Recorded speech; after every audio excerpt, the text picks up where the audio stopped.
আজ সকালে একটা দরকারেই মায়ের মোবাইলটা একবার নিয়েছিলাম। মোবাইল তখন আমার হাতেই। মেসেঞ্জারের ঘন্টাটা ঢং করে বেজে উঠল হঠাৎ। কি মনে গেল ফেসবুকের মেসেঞ্জারটা অন করতেই দেখলাম বেশ কয়েকজন মেসেজ করেছে। আমার মা এসব মেসেঞ্জার টেসেঞ্জারে কিছুই বোঝে না। মা না বুঝলেও যারা মেসেজ পাঠায় তারা বোঝে। মায়ের ফ্রেন্ড লিস্টে চেনা অচেনা মিলিয়ে 100 জনও নেই। মেসেঞ্জার অন করে দেখি যারা মেসেজ করেছে তারা সকলেই অপরিচিত। কেউ গুড মর্নিং লিখেছে, কেউ লিখেছে কেমন আছেন ম্যাডাম, এইসব। একজনই আছে, সে বেশ কয়েকটা মেসেজ করে রেখেছে, তাও প্রায় 2-1 দিন অন্তর। আজ সকালে ওরই মেসেজ লিখেছে হাই। এর আগের মেসেজগুলো ঠিক এই রকম, হাই ডিয়ার, হাই মিস, ওই কি গো। মনে মনে ভাবছি এত মেসেজ, দাবিটাই বাকি। আমার হাতে যখন মোবাইল, একটা রিপ্লাই দিয়ে প্রোফাইলটা দেখতে গেলাম।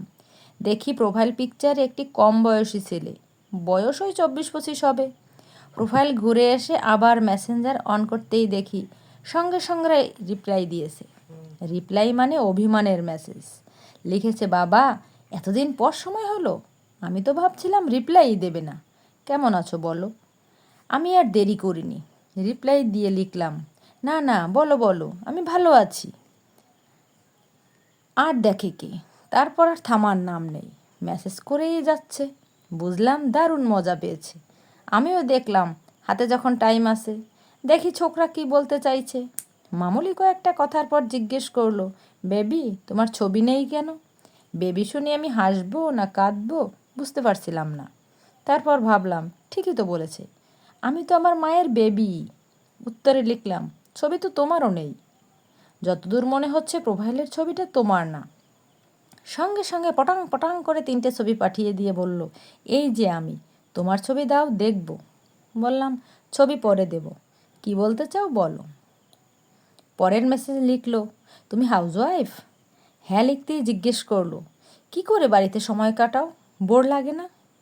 লাগে তো, কিন্তু কাউকে পাচ্ছি না তো, তুমি যদি ফ্রি থাকো জানিও।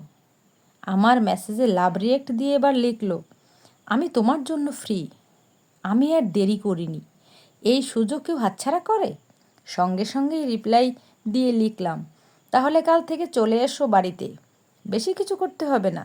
এটো বাসনগুলো মাজবে, ঘর মুছবে, 2টো বাথরুম আছে ওগুলো পরিষ্কার করে দেবে। এমনিতেই কাজের লোক পাওয়া যাচ্ছে না, তারপর ফ্রিতে। এই একঘেয়ে কাজগুলো করতে করতে বড্ড বোর হয়ে যাচ্ছিলাম। তুমি যে মন পড়তে পারো, আমি তো অবাক। আসবে তো তাহলে। না, আর রিপ্লাই দেয়নি। আমার মনে হয় এতগুলো কাজ দেখে ব্যাটা স্টক এঁকেছে। ফ্রিতে এতগুলো কাজের অফার দেওয়া আমার একদম উচিত হয়নি।